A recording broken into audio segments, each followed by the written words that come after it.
Hey folks, we're at Washburnsmetal and we're with Tyler, and he's going to be showing us the work that he's been doing on making new parts for this 356 door. Hey guys, so here we have the original door, came with the vehicle.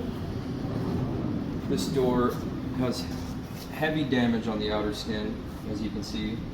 It's been picked with a hammer. It received a lower skin patch.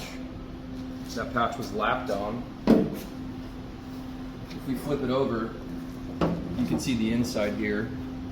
You get a better idea of the damage. This door received previous repairs. You can see they lapped patches on the lower inner frame using a lot of brass.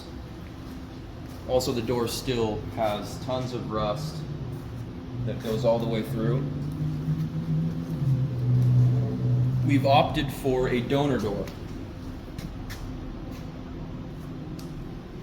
We were able to hunt this door down. This door is in better condition, although it still has rust and had the lower skin was rusted completely out. What we're going to do is we're going to completely replace this lower inner frame section. I've already began fabricating this end cap here for the lower.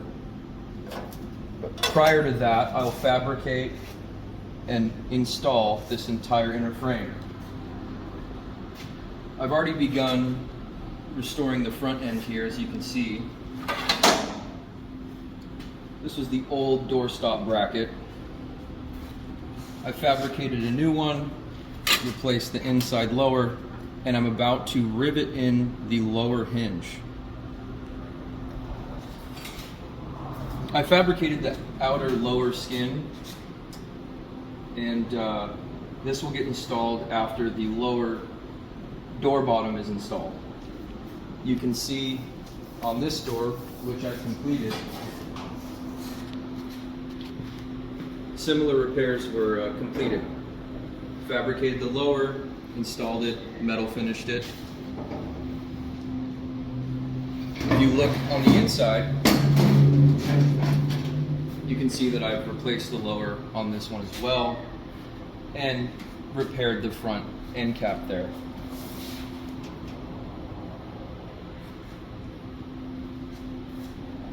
So stay tuned, we'll have more progress for you guys next week. Thanks for listening.